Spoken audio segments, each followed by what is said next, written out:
Can you give at Marks with Mike's podcast a shout out? Shout out! Hey, yo. What a maneuver! Mamma mia! Mamma mia! Are you kidding me? The irresistible force meeting the Yo, you already know what it is by the sound of my voice. That's right, your boy, Mr. 6'9", JT, back in this piece once again. And of course, I'm rolling with the co-host L Cheech. What's going on, Bobby? Yo, what's going on, Papa? We back at it again. Another week of slow news. Yeah, we back at it again. How you doing, my man? How was that down there, that show yesterday? From what I hear, I heard it went pretty well. OWA Retaliation. It'll be available on IWTV within the next upcoming week here. Go ahead and keep your your eyes open to Twitter and IG for the announcement.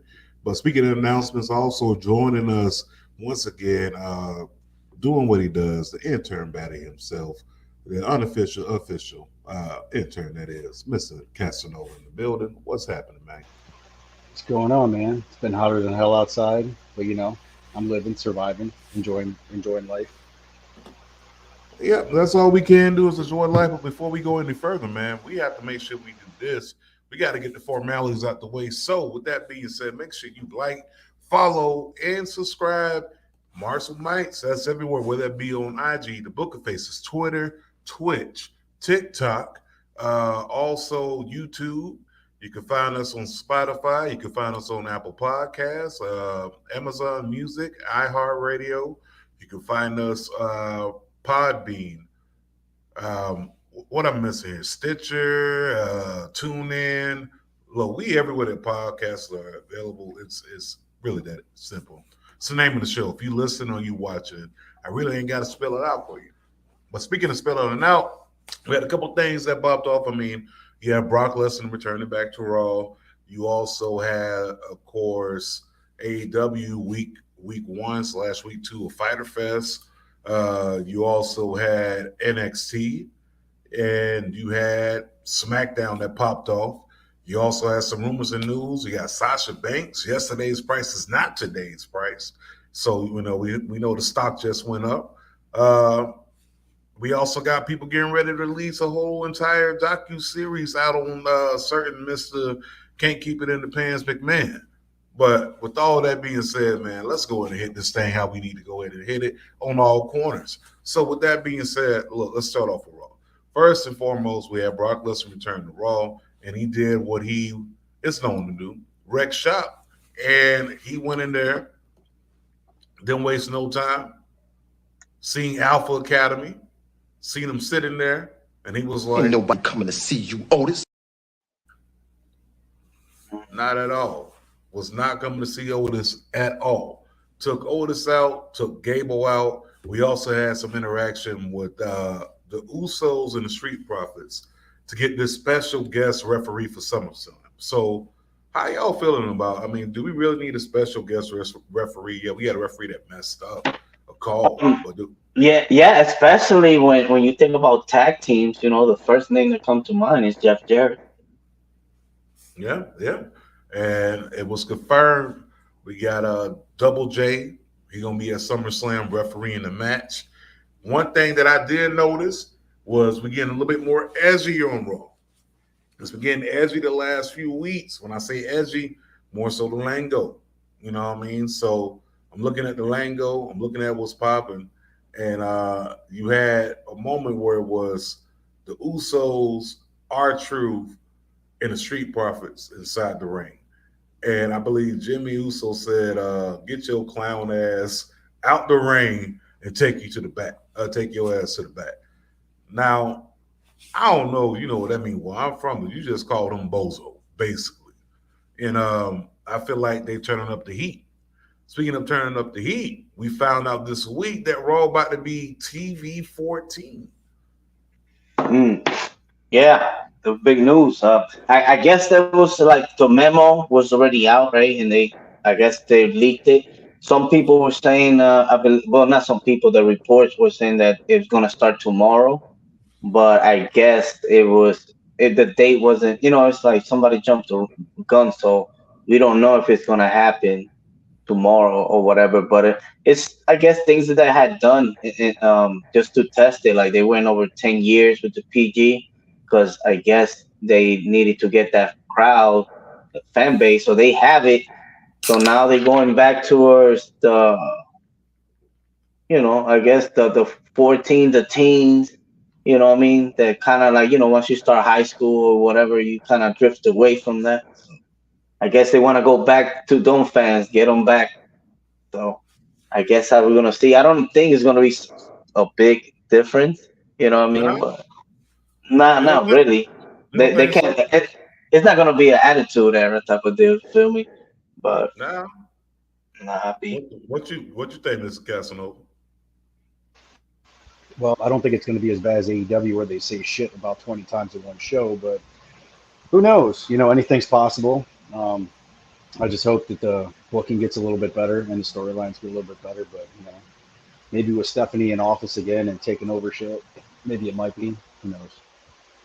yeah. And the thing is, like now, as you see, like boom, they signed Logan. I guess there have been talks with Tyson Fury, even McGregor. You know what I mean? And that looks good in the sense of how they moving forward. You know, so we shall see.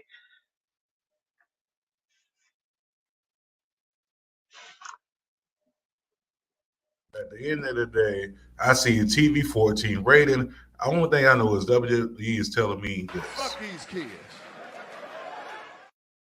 We trying to get these teenagers and adults because this what worked for us inside the 90s.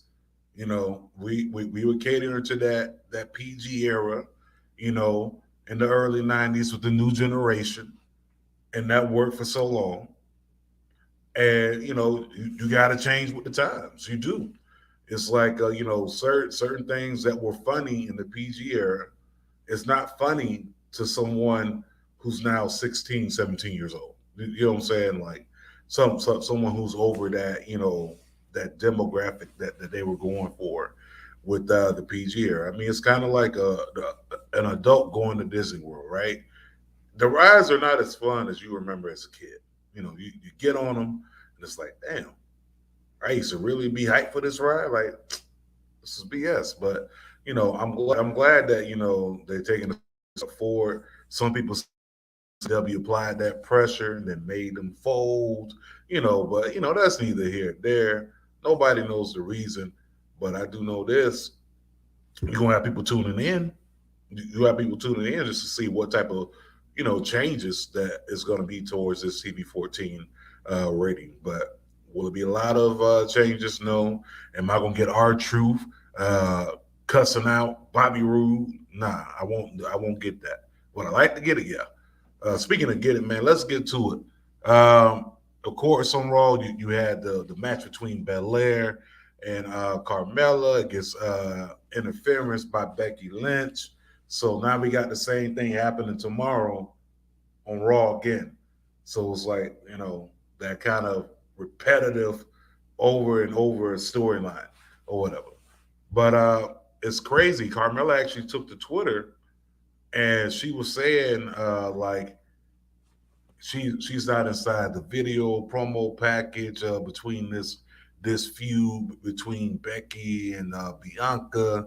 Well, she was the one that captured the title, and she was the one that showed up at SummerSlam last year where someone else didn't show up. So people talking about that was a jab at Sasha Banks, which is true. It's a jab. Sasha couldn't show up because of coronavirus, but they trying to steer away from any Sasha mentions, but it is what it is. But let's move on to NXT, man. So what popped off on NXT to you, Mr. Casanova? Honestly, I really wasn't sold on the show. I kind of thought it came up a little short as it did the previous couple weeks, but All right, so you had Apollo, no accent, inside the ring, going up against Giovanni. Look, I'm gonna call him Fabian Aldrich. That was his name before. I ain't changing it. If I'm gonna name him Fabian, I'm gonna call him Fabian. He always gonna be Fabian to me. But we had this match pop off. This match had a lot of back and forth action. I think this match overall was probably one of the best matches on the card. I mean, besides the main event, where you had the women's championship being defended for Roxy and Mandy Rose. But I think this one was real good. I mean, far as you had Apollo Crews, who's already been there, done that. He's been on Raw. He's been on SmackDown. Former Intercontinental Champion. He went back to NXT to kind of hone his skills, make himself over. Then you got him in the ring with Fabian, which to me, I think it's a good mix-up between these two. He's looking more fit, more ripped. I don't know what these boys are working out with, but these boys are looking nice and ripped now. I will say this. I will say I would not be surprised if we see more outings with these two inside the ring in NXT, because I can see a series coming. Both of these guys are highly athletic, number one. Number two, they both got a look going for themselves, and they can draw in the audience. And number three, I just want to see them have a series of matches. They did it before in the past with Sheamus and Cesaro. Not saying I want them to become a tag team, but I want to see a series between those two. What you think? Yeah, I think they match up well. Even though Mr. Da Vinci, whatever. What I mean? Like he looking nice. What I mean? Like, and I guess to me, I see that, and it's just it has to be a Bruce Pritchard creation. What I mean? Like the the cute guy. What I mean? Like I don't even know what's his background. If he's like a stylist or he was a model. Well, what I mean? What's the back story with this guy? But Apollo obviously, I guess, is not gonna let his talent go to waste. So I'm pretty sure he's gonna be that utility player, down there. Because I wasn't expecting, for him to take the L. It's obvious to us and why he's there. Most definitely. Yeah, I don't see him like honing or holding any championships. And if he does, he's a placeholder, for a second. But I think he's definitely going to be the guy to get some of these 2.0 guys over. And that's why I see coming from that. You also had on NXT, you had Solo going up against Mutant Edge. That's what I like to call him. The guy called Caveman. Caveman Edge. Nah, Solo didn't even need this match with him, to be honest. He didn't. I mean, it's sad, but Solo's already miles ahead of this cat. And this cat had, if you ask me, like a strong introduction when it did come to NXT 2.0. Right off the top, he's already interjected himself inside the match or what have you. And I think he had like a few scenes with Adam Pearce or what have you. I can't remember. But Solo, honestly, at this point, what are they doing for him? I mean, yeah, I understand putting in a couple W's underneath the belt, but I think Solo should have been in title contention and been strong in title contention. Yeah, he had a shot at the North American Championship, but we already knew what it was going in. They needed someone to either catch the pin or be a diversion. But I think when it does come down to it, I think that Solo is wasting his time with these small matches. I need big time from Solo. Big time matches. You know what I'm saying? Big names. Give me Solo. Give me Solo versus Apollo. Oh, perhaps that's in the books. You know what I'm saying? That's coming up next. But yeah, I definitely agree with you on that. Think he should, you know what I mean? Get acclimated with his brothers up in the main roster. You know what I mean? Like, to me, that'll be dope because, as I heard, I guess Roman is not gonna be doing Extreme Rules or a Survivor Series. With that being said, something I have to give. You know what I mean? Roman said, "Fuck that! I'm using all these sick days. Ha! I'm using all this PTO. Yeah, I ain't about to work no full week for nobody. And I feel, I mean, at this point, and it's a double-edged sword for them, because unless you see the champion on TV, then it's like we're going through what we did with Brock, but at the same time, that gives them a chance to build new stars in a sense, to draw more box office to someone, right? You also had JD McDuff, aka Jordan Delvin. He got into the ring with Cameron Grimes, assaulted him with that deadly weapon, which is his head. I don't know, man. That dude has a big fucking head, guy. Like, nobody's head should be that big with that small of a body. At all, period. But yeah, he headbutts Cameron Grimes, so we know we got a match coming up with them the following week. A little impromptu. You had Tatum Paxley going up against Caden Carter. Tatum goes over. Indy Hartwell went up against the Last Legend in a shaky match. A lot of things didn't connect during that match. I mean, it happens. It's live TV. This is the proving ground. But then we had, of course, the main event, Mandy Rose going up against Roxanne Perez, and NXT Women's Championship match. Don't know why Cora Jade came down to the ringside. Of course, everyone thought, yes, she's there for more support. This the homie, da-da-da-da. No. Cora Jade turns on Roxy. I didn't see this coming, but a couple of other podcasters definitely saw it coming. I actually looked at one of the tweets they put out like a few months ago, and it literally is night and day. But she turns. But what about that skateboard shot? I mean, the skateboard broke as she pulled it upward, like the shit shattered in half, like right before she came down.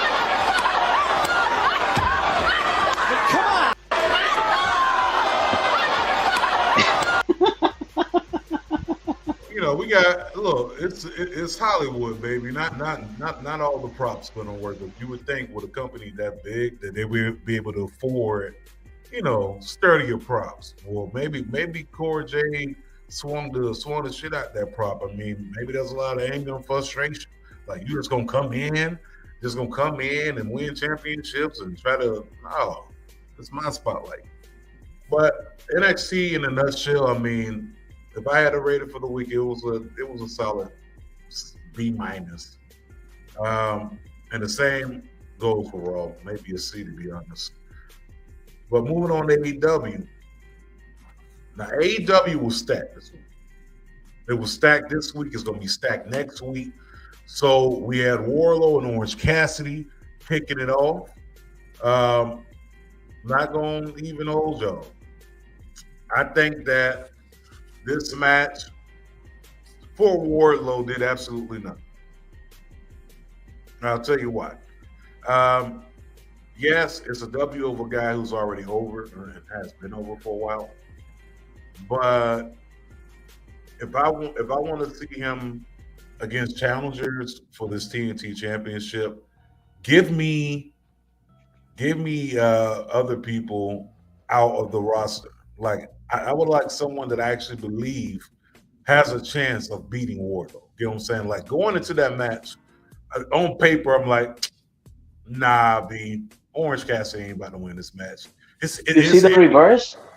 It was like reverse. Like, he reversed so many of his moves. It's like, are you kidding me? You know what I mean? Like, okay, you got to protect Cassidy to some extent, because he's over or whatever, but you know what I mean? It's like Wardlow. You're talking about Wardlow being pushed as a Goldberg type of deal? You feel me? He doing cartwheels and shit. You see that? Hands. Yeah. He's moving the hands at the pockets and stuff like that. It's just a little disconnection. You know what I mean? Like, and then at the end, Yeah, and then at the end, you know what I mean, he give him a pound or whatever. It's like, nah, man, you're an animal, man. Just go through him, you know what I mean? It's like I don't know. It's kind of confusing what they're trying to do. I mean, I understand they're trying to give him that Goldberg s type of push where he just runs through everybody. And Goldberg, like in WCW, did run through people that were semi over. You know, Goldberg ran through Fifth Finley. He ran through, Hugh Morris and everyone else on the roster who was stacking up the W's here and there. But I just kind of feel like, when it does come down to it, I think that match to me should have happened earlier, minus the TNT Championship, because there's no way going into the match, a logical person would think Orange Cassidy's about to take this title away from Wardlow, and he just won it last week. Nah, like I need a more opponent that I think that's actually going to match up to Wardlow. Someone that I actually think can actually beat him for that TNT Championship. And you got people like Jeff Cobb, who's semi-signed with AEW or not signed with AEW on an appearance deal. You could have put in the Murder Hawk in a match with him. Like, What about Hobbs? What about Hobbs? Hobbs would be a great opponent. You could put Hobbs in there with him. Like, give me somebody that I kind of feel like, okay, this is gonna be a Hobbs fight. This is gonna be a real fight. Like, I can see this and actually see, okay, maybe Wardlow may not come out of this. But other than that, the match itself, I mean, for what it was, a bunch of reversals. You had Danhausen come out there, thought about cursing Wardlow, and he was like, you know what? I'm good, bro. I'm good. Dipped up out of there. He ain't want no smoke with him. I'm cool with that. Now, it'd be funny if the end game is to bring Danhausen versus Wardlow and Danhausen breaks his streak. Like, that'd be hilarious, but I wouldn't put it past him. Next match on that card, what we have there? I'm trying to remember. Let's see. Let's go back to the main card here. Where did it go? Did I delete it? There we go. We had a segment by Christian Cage and Luchasaurus. Basically, Christian's still on fire when it comes to that microphone. He has a thing for talking about people's relatives who are no longer here. So inside the ring, and we had the Varsity Blondes. You had Brian Pillman Jr. inside the ring. Christian Mike, starts talking about him. It's like, your dad this and your dad that, and just like Jungle Boy, your dad's not here and all that stuff. Just generating that heat right now. And what happens? Christian looks at Luchasaurus and says, "Doesn't an old boy remind you of somebody? Doesn't he remind you of Jungle Boy?" And he just snaps. So he snaps, choke slams it through the table. Next, we're gonna have a match between Jungle Boy. Sorry, not Jungle Boy, but Luchasaurus and probably Brian Pillman. That segment, I mean, yeah, it's cool. We get to introduce the monster, which is Luchasaurus, but it's the Varsity Blondes. Ain't like you went through, a formidable tag team there. Like, what I'm saying? Ain't like you smash, Private Party or you smash FTR. You smash the Varsity Blondes. That's Yeah. it. That's all you smash. Yeah, but just pretty much, they're just feeding them, feeding them people. I mean, it's kind of sad because to me they could have been doing more with Pillman. You know what I Absolutely. mean? But I guess he's getting paid, so so he's good. You know what I mean? Long as the check cash is, I guess they good, man. Leave it at that. Hmm. Going back to the card, we had, of course, Claudio going up against Jake Hager. Night one. This match was actually pretty good. I mean, this was the first time these guys have had a single match in over a decade against each other. Like, that's big, dog. So both of these guys going up against each other. You had Claudio pulling out some moves from back in ROH. This is the first match since Jake Hager has been in AEW that he actually looked like a threat. He actually looked good inside the match. He had someone, kind of dance with him a little bit. So this was really good. It definitely makes you see Claudio's stock value and his worth, for far as the things that he does inside that ring, man. So I wasn't mad at this match at all. Shoot, give me that. Give me a rematch at All Out. I'll be cool with that. You know what I'm saying? If we can get a rematch or something. But I don't know what you think about the match, El Cheech. I mean, he started with the forearms and from the rip. You know what I mean? Like he went straight at him, and he had that the type of style that he has, just that hard hitting. So it was kind of in the sense that they got history. When they used to run together or whatever, but it was just one of them matches that I don't think it was needed. You know what I mean? But what was the purpose? But it fit the purpose. We know what he's capable of doing. Mr. Casanova, speak on it. I mean, you can't really go wrong with the Claudio Castagnoli match. I mean, he's always been a great wrestler, been a technical type guy with hard-hitting moves. But, in the past when he was Cesaro, they always booked him wrong. So, I think he should have had, some kind of, singles title. But hopefully in the future, maybe he'll get something like that in AEW because he is a great wrestler, 100%. Oh, no. When he was in WWE, he definitely had the U.S. Championship at one point. Oh, that was like, yeah, that's when he first got there, when he was speaking like the 6 different languages and all that shit. But moving on from there, man, let's move on to what the streets was talking about, man. You had the interim AEW Championship match. The Eliminator match. What the fuck is that? I don't know, man. No, shout out to JJ. Always checking in. She says, give me Claudio versus Penta. Ooh. I wouldn't mind that, though. But nah, you have Moxley going up against Konosuke. This young lion, man. Hey, if you didn't know who he was, like a lot of people before, my man made a name for himself on Dynamite. He went toe-to-toe with Mox, and he had zero. When I say zero, like, I ain't sense anything like him being, frail-hearted about it. Like, no, he wanted that, like, you gonna see me. Like, one of us gotta go. And I'm not gonna go easily. You want to take me out.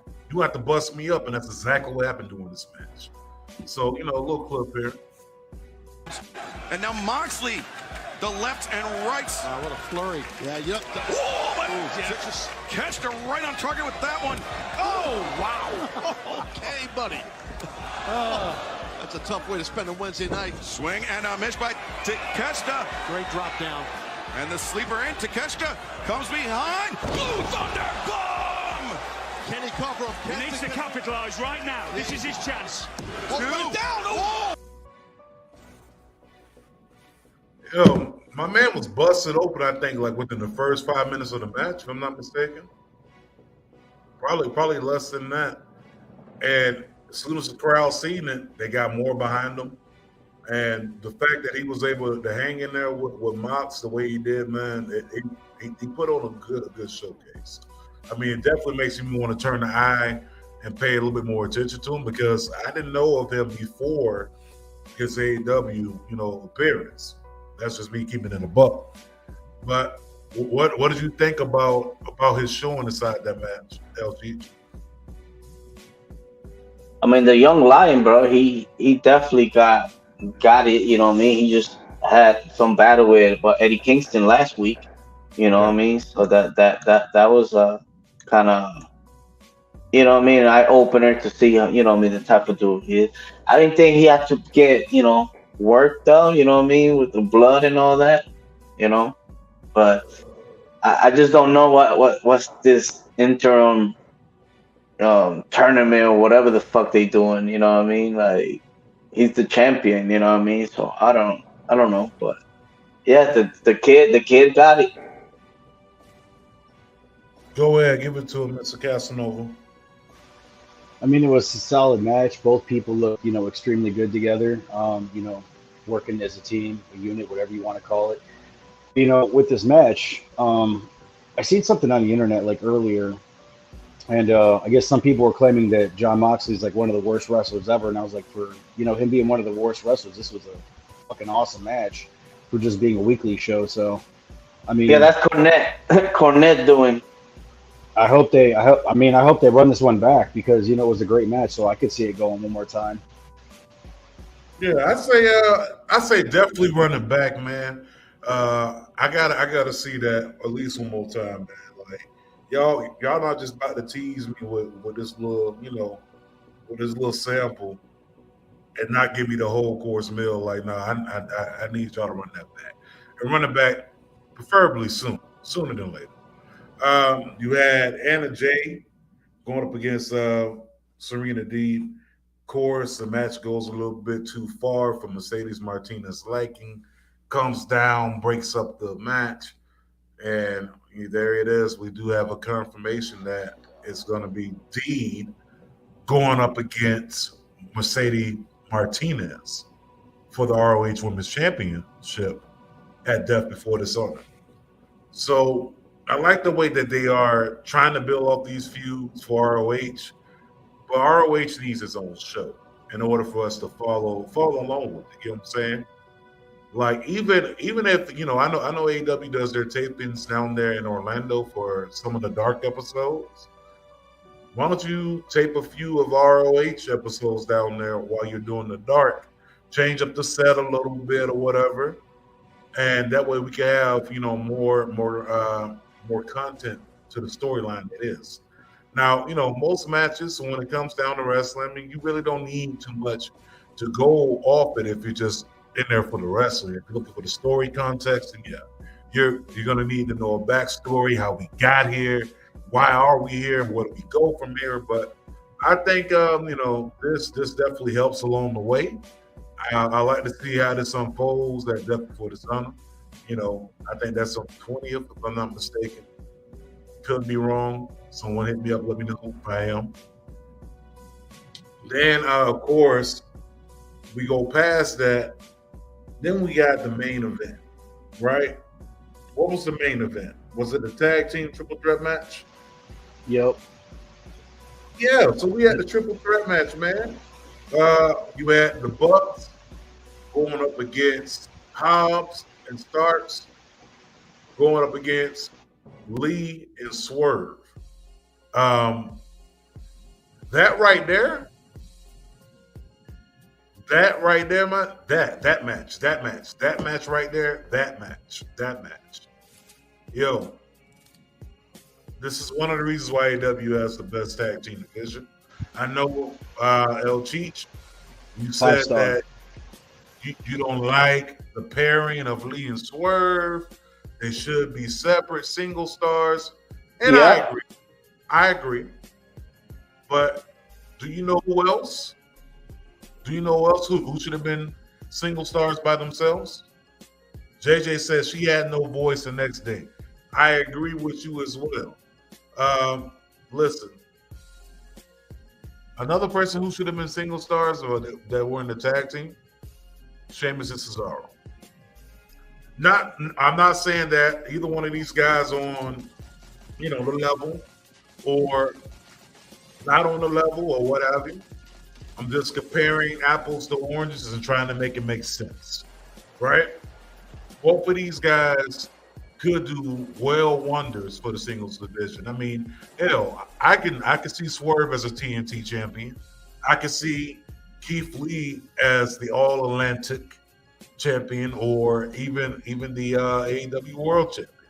But I think, to me, going in there when the match started, I was really pulling for Hobbs and Stark, because I think if anyone out of those two teams that were challenging should have been the one to win that night, it should have been Hobbs and Stark, because these guys have been involved inside the tag team mix for the past 7 months, 8, probably more.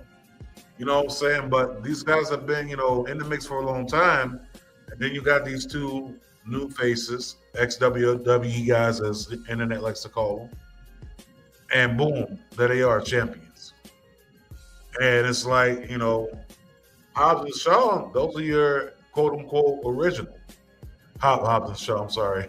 Hobbs and Stark, those are your OGs in the AEW.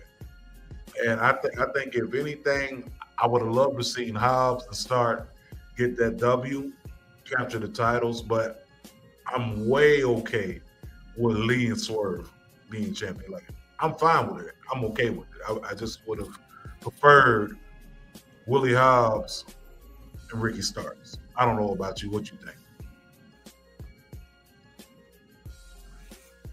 Me? Hold on. Let's see what JJ said. She said a watch along on here. I voted for Hobbs and Ricky. Like, yeah. Ricky Spanish? Now, what you think, Cheech, and then we'll go to you, Casanova. I could agree with what you said too. I believe it would have been better if not better, but I'm saying I think Starks and Hobbs, you know what I mean? They, like you said, they got the camaraderie and they've been doing it together for a while, and they great. Like Starks, bro, he's a future champ. You know what I mean? And but I guess it was to Swerve something to do. You know what I mean? As you saw, Starks was the one that took the pin. It wasn't the Bucks, so he could have that story there. But it's good when you have title changes like that. You know what I mean? Like on TV, and you see that Swerve and Keith not gonna last. You know what I mean? That's already written in stone. You know what I mean? That they're gonna have a fallout. How long is it gonna take? How long? We don't know. But I don't like the name Swerve in my what? Swerve in my glory. Fuck out of here. But anyway, they're so creative with their shit. You know what I mean?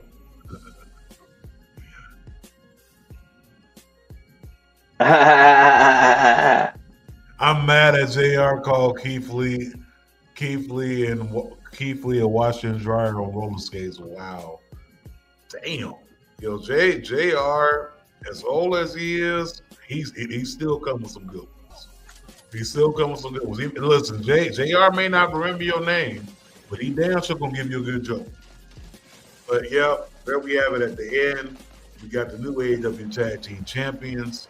Internet calling them Keenan and Kel. All here it goes. And here we go. Swerve in our glory. Horrible name. Horrible name. Yeah, what the fuck?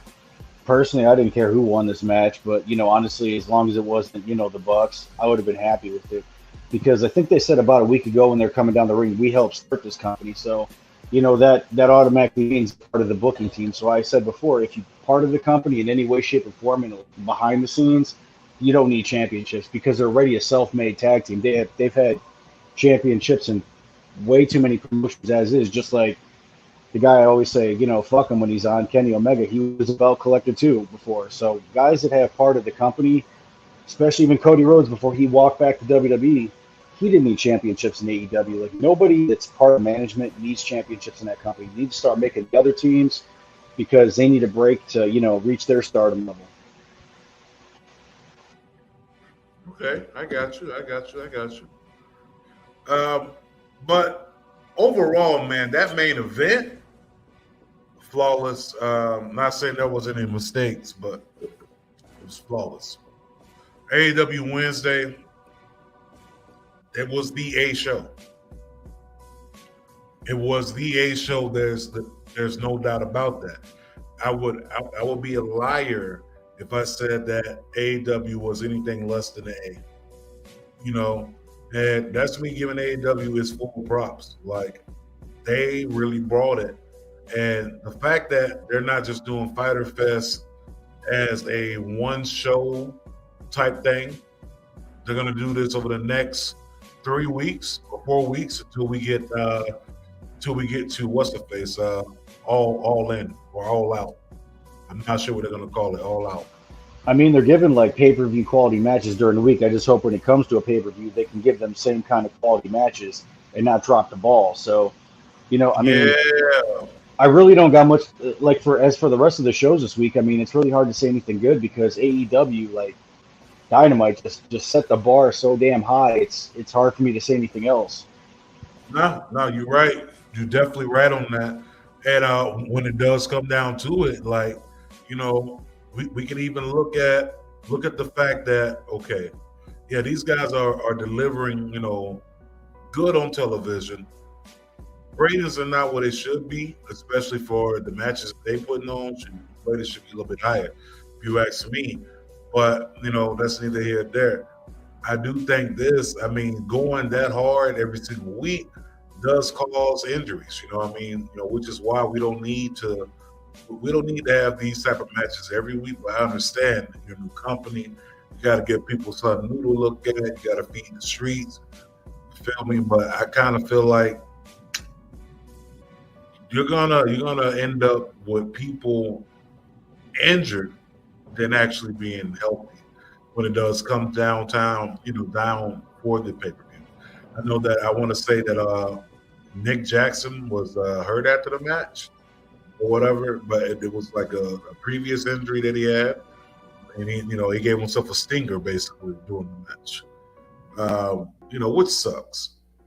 I mean, but you're right. And AEW did set the bar. I mean, let's talk about it. I mean, what Impact happened this past Thursday, and the only thing that people could really talk about was Killer Kelly debuting, and then they were talking about this Mickie James and Chelsea Green, right? What did they really talk about at the end of the day? What was it? Yeah, I guess the mind games played by the lady.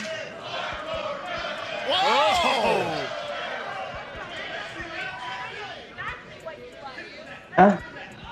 Okay.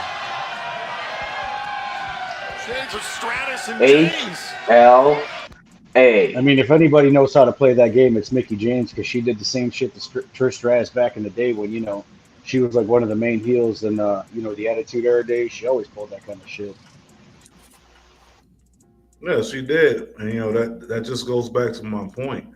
It's like AEW set the bar so high that the only thing people are talking about from what happened with Impact Wrestling this past week, number one thing that was trending was the Kiss segment. So that's all that came out of it. JJ said Chelsea Green out here revamping her husband's career. You know what, JJ? You right. I'll give you that. I mean, let's be for real. Matt Cardona out here catching titles all across the independent scene, and everywhere that he steps, that wasn't happening until he got with Chelsea Green. Just saying. So we'll throw that out there. But yeah, AEW set the bar that high. That's the only thing that people can even talk about for the rest of the week. Speaking of the rest of the week, man, moving on from there. I mean, you had SmackDown, but let's be for real. Other than the segment and finding out that Double J was going to be the guest referee. I mean, we had the same thing happen at Money in the Bank with the shoulder being up and blah blah blah blah and whatever, like some type of thing that the referee didn't see, or he got knocked out. And what happens? Fucking Adam comes out, says, "Yeah, you're right. We're gonna go ahead, get a special guest referee. I couldn't think anyone else better than Double J. So we got Double J as a special guest referee at SummerSlam in Nashville, which makes perfect sense. On Because, that, the fact that he's from there, yeah, Uh-huh. he's from there. TNA originated there. Let's not forget about TNA.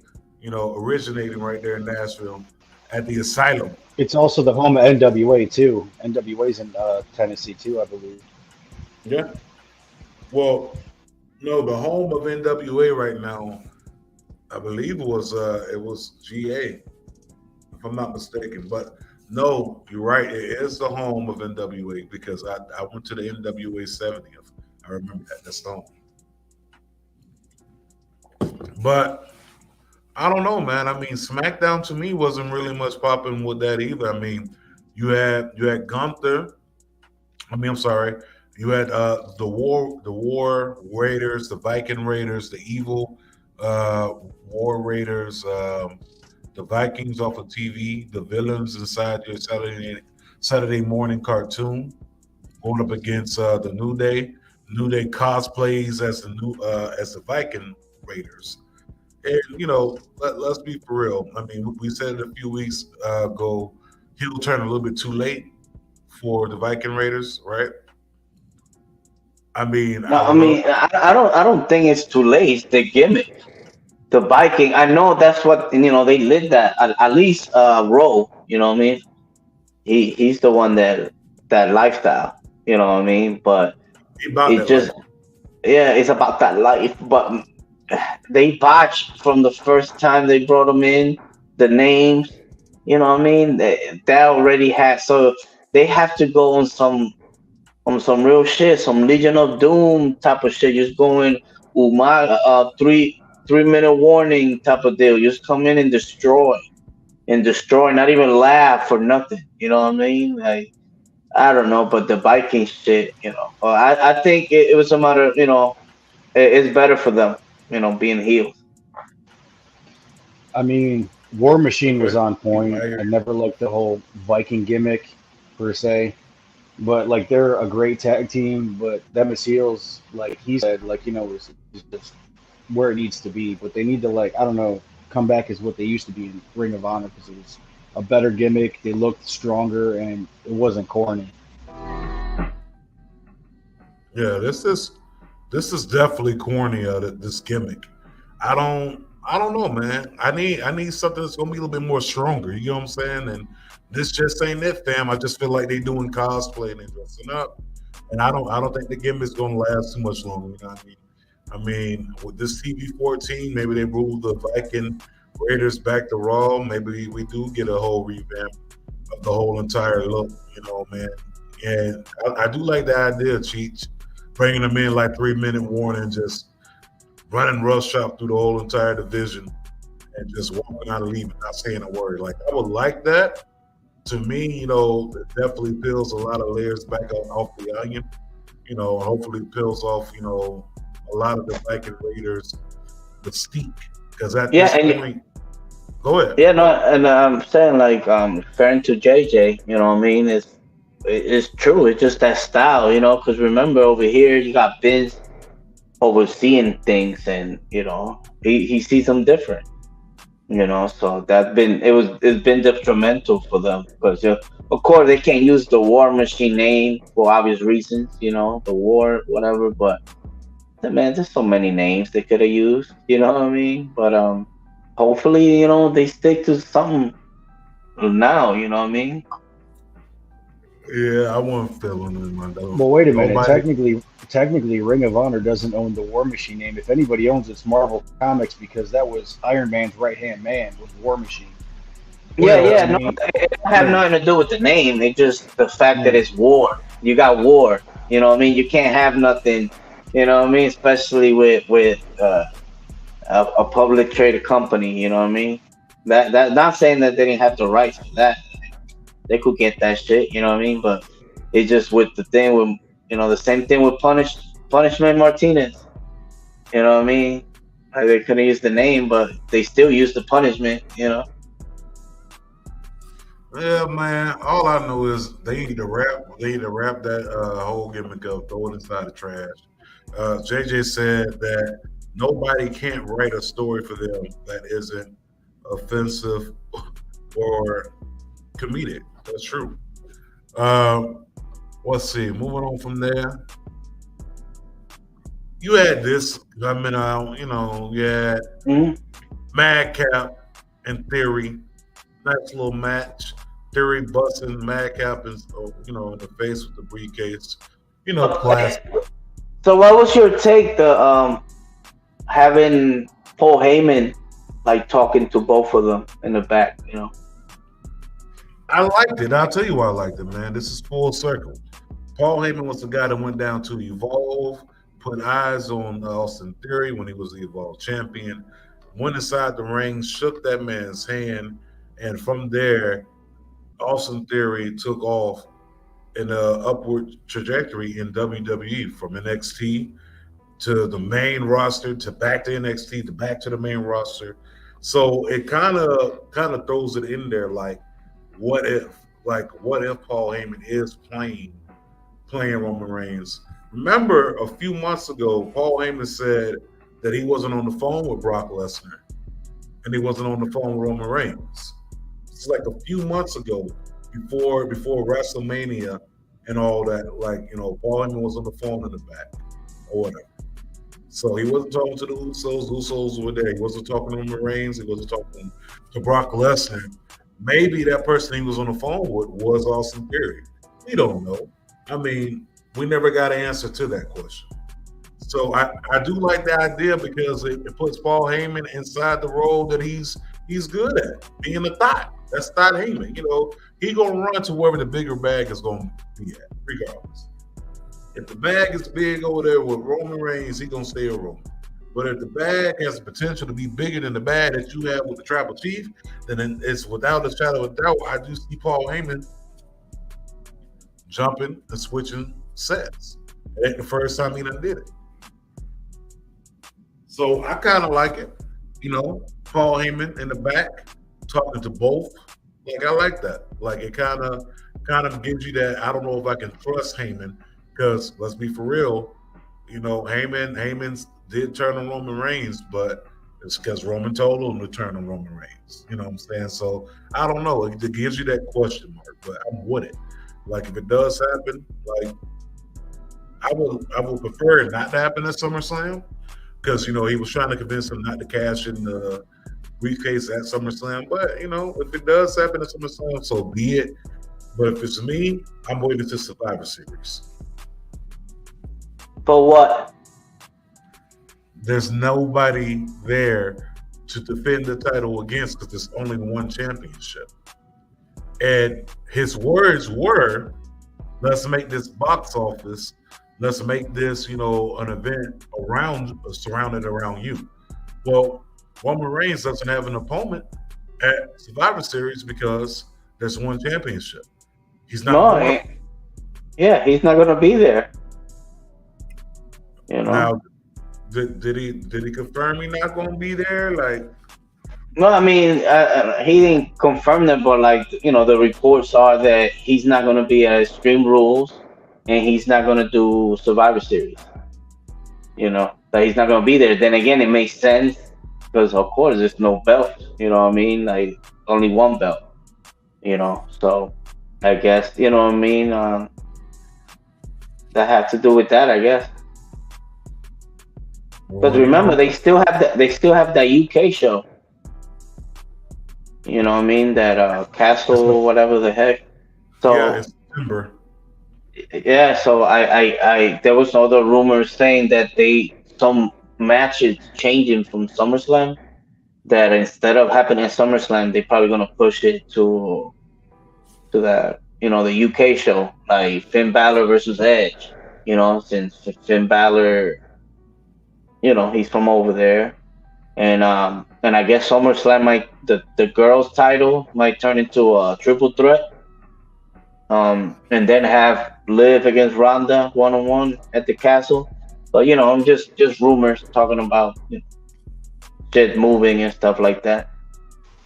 I was thinking about something though. Well, you seen Theory go to Rollins and ask him pretty much some pointers on cashing in and this and that. So what if Rollins gets involved because he knows he can't beat Roman and Brock or anything like that? So he gets Theory to get that title, just so he can interject get that title off of him later on. So you know what I'm saying? It's going to be kind of like he's going to help him out just to help himself out in the long run.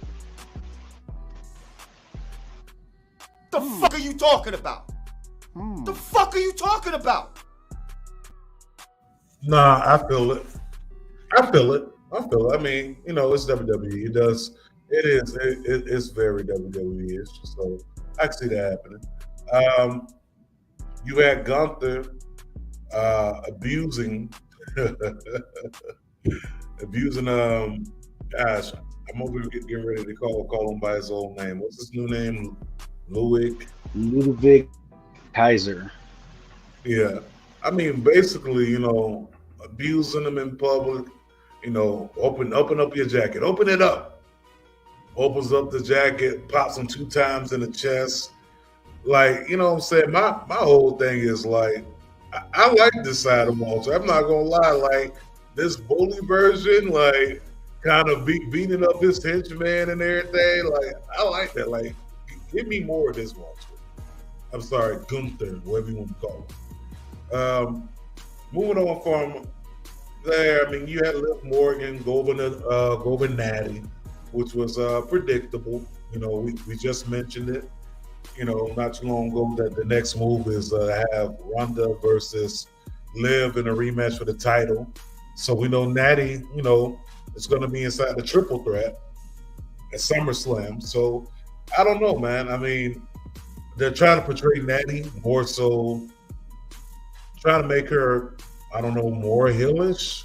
There's not much you can do with her because we've seen 50 Shades of Natalya as a heel already.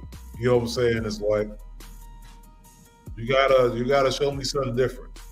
Reason. What was the reason? What was the reason? The world will never know. I mean, they kind of dropped the ball on her a long time ago. I mean, granted, she did have a championship a ways back, but I just think they dropped the ball on her a long time ago. She should have been like at a higher standard in the company, kind of like the rest of her family is. Like, Uncle Brett, Owen before he passed away, her father. I mean, I just don't think they ever showed her the love that she truly deserved as a champion.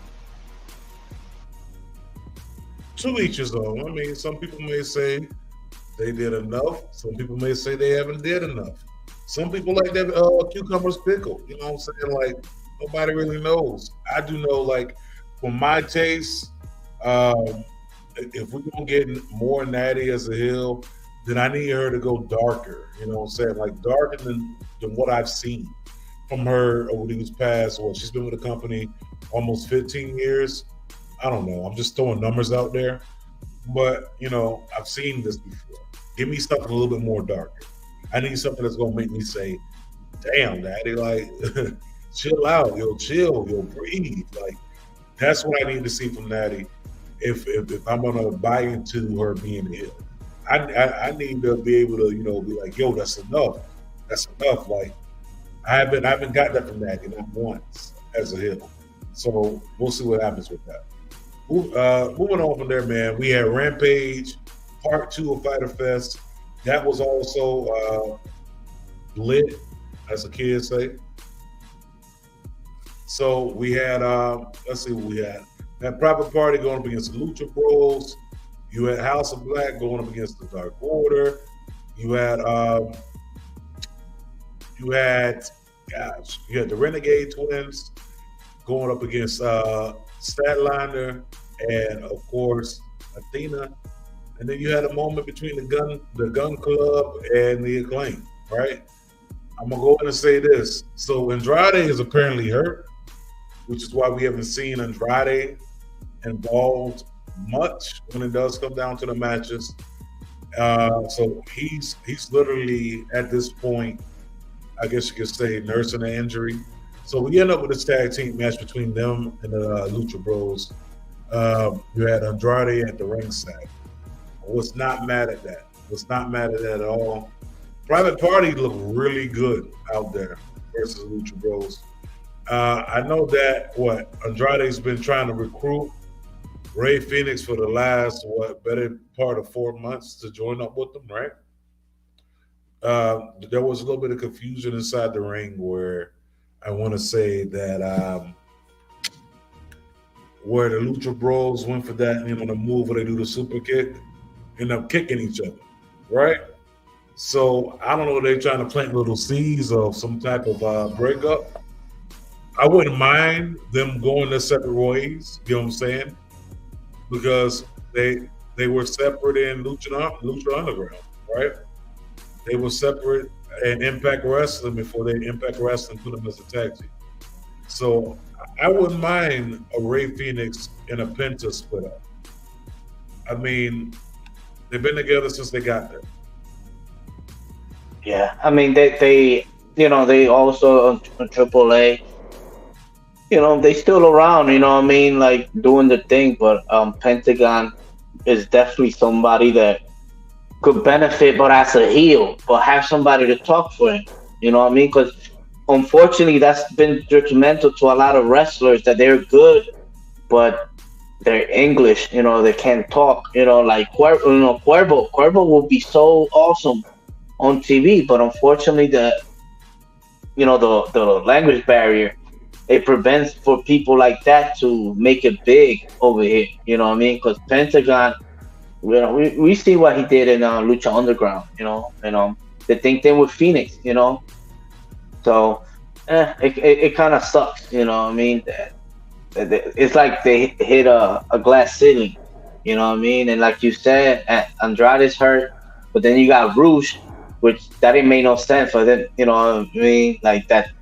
For him to get in, but I guess he took their mask and shit like that. But I don't know. It's sad because you think about it, the drop and the stock of Private Party. You know what I mean? It just had gone down so bad. But they still young. You know what I mean? Yeah, they're young. They can bounce back from it, but still at the same time. Private Party should have been AEW Tag Team Champions while they were hot. While they were hot, they should have been in there. And then again, Hobbs and Stark should have been Tag Team Champions. Then again, Pride and Powerful should have been Tag Team Champions. Speaking of that, I'll say that for rumor news. Moving on from that, man. We had the tag team match with the Renegade Twins and of course Statliner and Athena. This was not bad, man. This is not bad at all.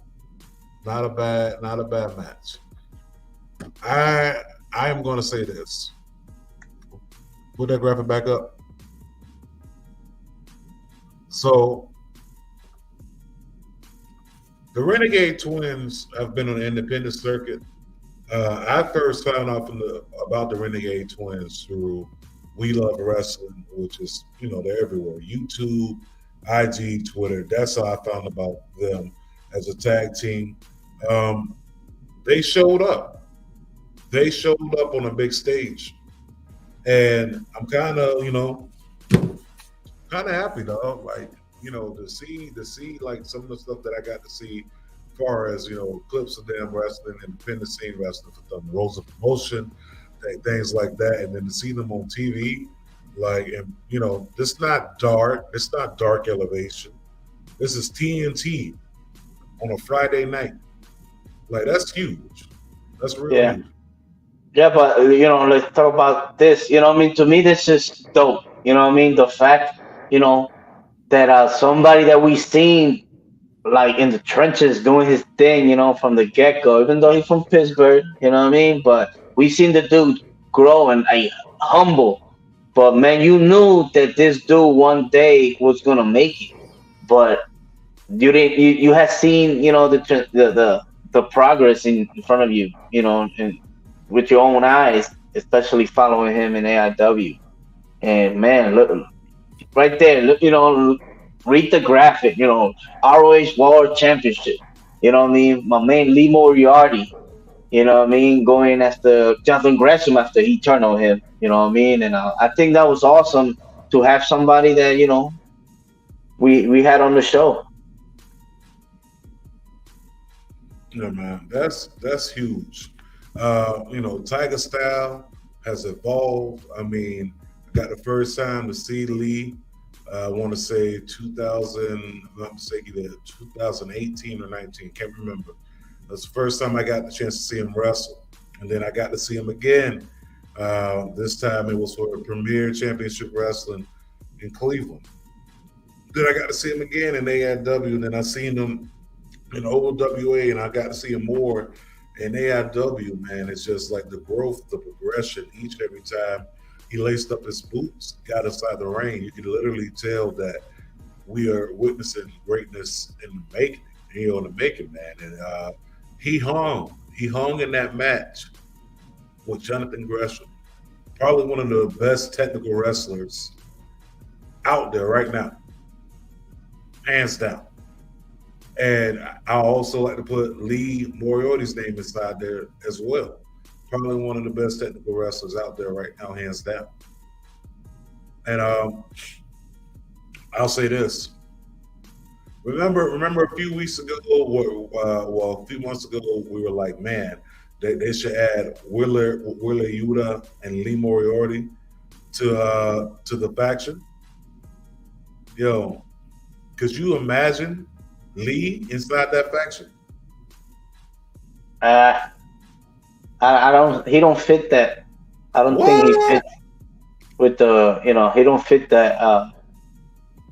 Yeah, I don't. He don't got that mean streak in him. You know what I mean? Well, he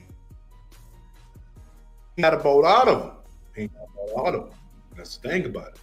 Yeah. We didn't think Willer had a mean streak in him until William Regal slapped the shit out of him. And once William Regal slapped him, it came up out of him. So I don't know. All I know is I would like it sometime in the future. We'll see.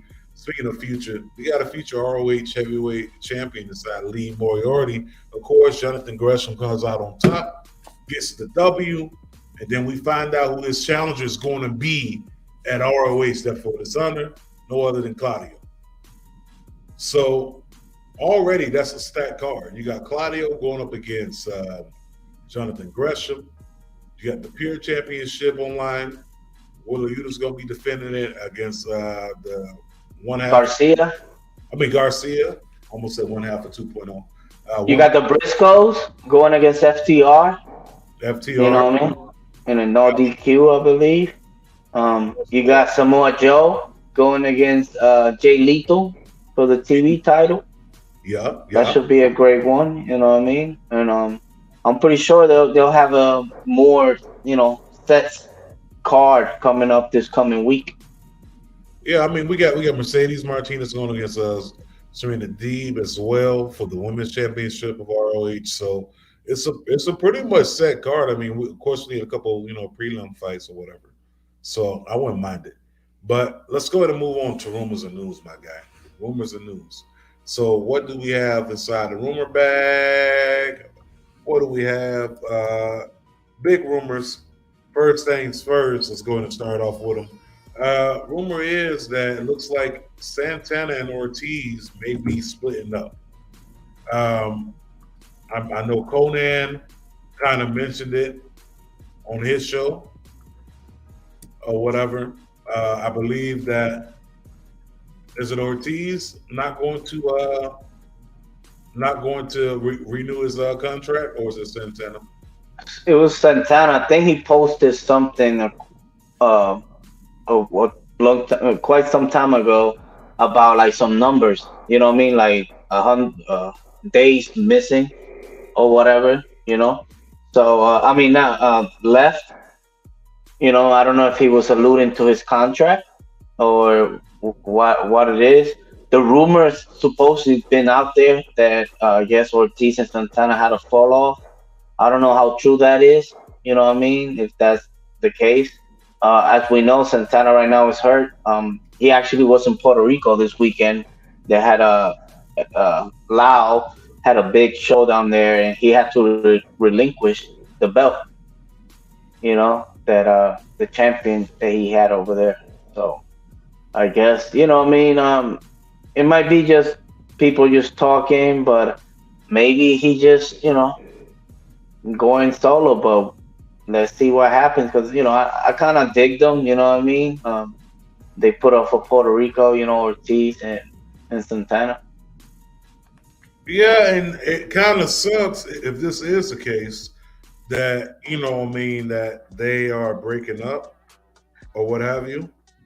Like I kind of feel like we never got what we should have got in AEW with the tag team run. The put on for Puerto Rico, of course, put on for all the Latinos out there as well. And I kind of feel like they dropped the ball with that. They really did. I mean, I think that you had the perfect opportunity going into the gate where you could have made these guys tag team champions. I would have preferred to see them tag team champions over Penta and Ray Phoenix, or had them two at least feud for the title. Never happened. Of course, Ray Phoenix got hurt. I don't know what the plan was going forward, but I do know this. It's a missed opportunity. It's a whole missed opportunity because you had so many times to pull the trigger with these guys, and you chose not to put your finger on the trigger. You chose to keep your finger off the trigger, and it's like at this point, it's like you got no one else to blame but creative. Because I could have did without two more Young Buck Tag Team Championship rings. Yeah. In my opinion, I think they looked their best in Impact.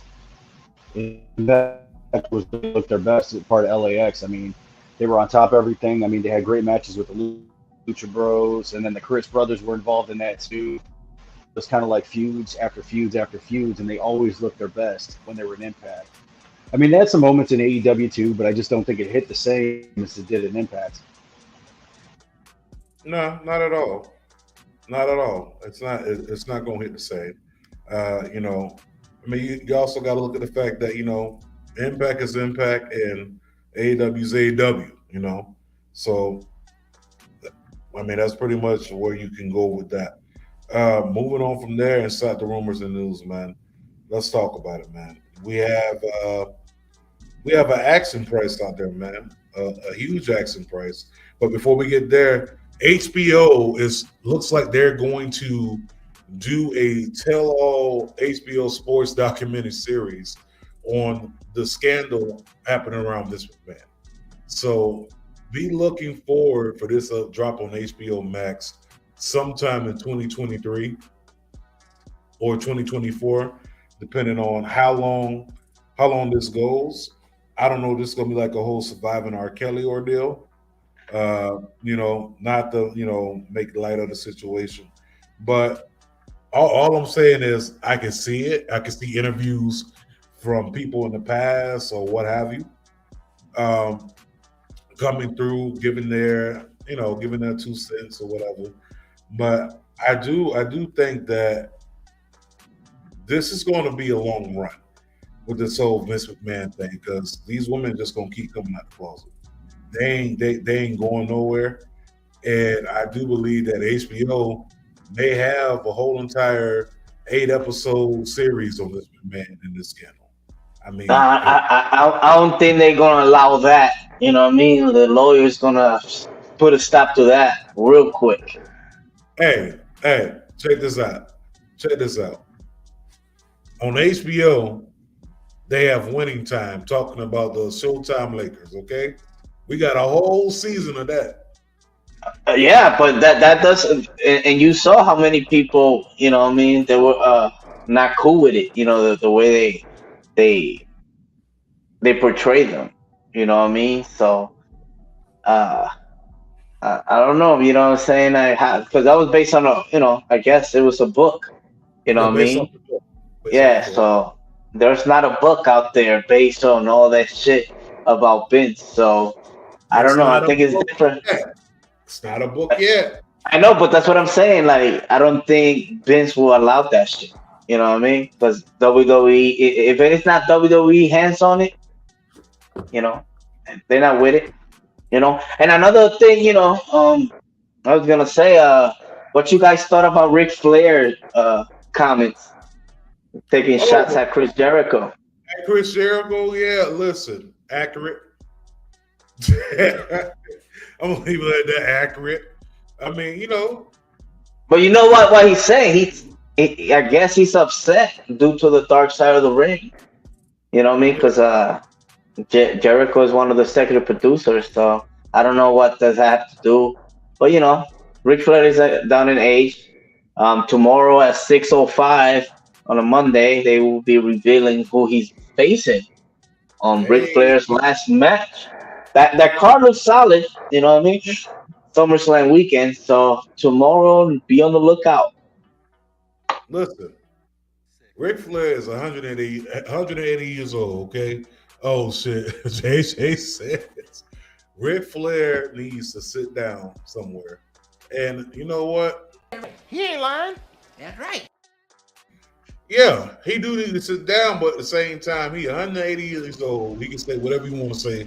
Because once you get that up in age, you say whatever you want to say, and no one will actually check. Who do you guys think it's going to be, though? I mean, do you have any ideas or picks on who you think his final opponent's going to be? Jericho. You think it's going to be Jericho? Living legend. I mean, who else could it be? Hogan. I can't. Hogan. I don't know. I don't see Hogan. Well, I guess Jay Lethal was upset at Ric Flair due to the fact that he's not on the card. Oh, okay. So JJ think it's going to be Jay Lethal. I wouldn't mind Jay Lethal. Maybe they're going to have a woo off. Yeah, we can have a call back to Impact. I don't know. But in the last bit of rumor news, more so news, 30 racks, 30 racks. Sasha Banks is reportedly asking for 30 racks, 30 bands, 30 of those greenbacks, 30 of that moolah, okay? 30 racks for an appearance. Yeah. They're not doing nothing wrestling related, but conventions, hey, let's go. Well, basically, before Rey Mysterio joined WWE again, he was charging $20,000 just to show up anywhere, regardless if it was wrestling, whatever. So he's worth the money. I'm not saying that she's not worth $30,000, but she looks great. She wrestles good, but no. Okay, Mr. Casanova, how long ago was Rey Mysterio out of WWE before he resigned? I don't know, more than 5 years ago. Okay, it's 2022, right? Those 20 bands was accurate, right? Pay your worth. A woman deserves that just like any male. And I'm also going to say this. I'm going to say this, okay? That was back in 2018, 2017 that Rey Mysterio rejoined WWE. I can't remember. It's 2022. 20 bands back then don't mean the same thing as 30 bands in present day age. Basically, at the end of the day, Yesterday's price is not today's price. Okay, listen. Gas price used to be $2 and some change. Guess what? It's $4 something right now. It costs a little bit more for me to fill up my car than it did when gas was $2 some change. So all I'm saying is those 30 bands are accurate. And to be honest, she could be charging more. I mean, you're talking about not only WWE superstar, an actress, okay? She's on Disney Plus, The Mandalorian, and then she just filmed more stuff with Disney. She got movie roles coming up. She got an album coming out. She can charge as much. And to be honest, I think she's selling herself short. Why not 60 racks? You out there. And think about it. She even got to come to no stage and perform. She got to pick up a microphone. She ain't got to do no song, no dance routine. The only thing she got to do is show her face. No, it's crazy because to this day they haven't even said if she was released or not. But I guess the report is that she's not taking any wrestling related to after January 1st or something like that. So what does that mean? You know what I mean? Like she's gone, or she's still there? What's happening? I don't know, dog. Like that's crazy. Like you really don't know what to expect with that because she could either be not signed, maybe we're being worked. You know what I'm saying? Which I don't think it's a work at this moment. I think that this is it. Like this is literally it. Like okay, both her and Naomi removed the WWE reference from the Twitter and IG profiles and everything like that. But like I said, MJF did the same thing with his Twitter page by removing AEW. So we don't know. It could be a work. It could be it could be an actual thing that's happening.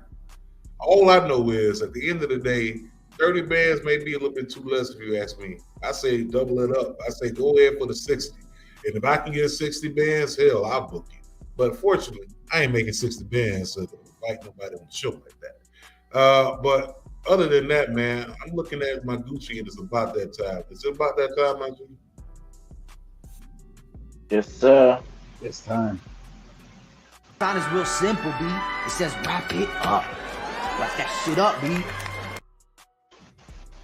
All right, y'all. Definitely want to thank y'all for tuning in, rocking in, riding with us, listening, tuning in, and all that good stuff. Thank you for listening to the show, watching the show, wherever you may be viewing and listening to at your pleasure. Look, like we do on every show, we like to go ahead and leave y'all with a couple PSAs per usual. Man, listen, too much negativity can have you unbalanced mentally, physically, emotionally, and spiritually. Spread more positive vibes. It takes very little to build someone up than it does to tear them down. Think about the logic inside that message. It can be as easy as giving someone a compliment, doing a good gesture for somebody, or going to watermaneuver.net for the time being and get your positive vibes only apparel, okay? It can be as simple as, a t-shirt, a tank top, a hoodie. We can go with a sweater, a v-neck. You ain't got to get it for you. Get it for someone who may be going through something. They can look down at that t-shirt, look at the message of positive vibes only, and get a current reminder that life is not as bad as it seems. Okay? Maybe there's actually soft toilet paper inside the woman's bathroom. Maybe McDonald's ice cream machine is working. Maybe the line isn't long as hell in Walmart. Maybe, you actually go inside an Olive Garden and they don't run out of breadsticks. Okay? Life can be great. Also, COVID is still here. Monkeypox is here. Another disease just popped up out the woodwork. Look, I do know this. The best way to combat any type of bacteria or disease, it starts off with good hygiene, people. Okay, it's very simple, okay? We've been telling y'all this for almost 2 years, and I'm going to keep on telling y'all until y'all get the message, okay? It's very easy. First thing we're going to need y'all to do is wash your hands. But most importantly, wash your ass. Tell them what to use real quick, Mr. Casanova. Use soap and plenty of it. El Chiefs, let the people know how they got to do this, Bobby. So remember, guys, it's from face to ass, not ass to face. All right? Wash your hands, wash your ass from face to ass, not ass to face. And on that note, we are out of here. And as the kids say out there in the street, peace, peace. Speaking of kids. Fuck these kids. And we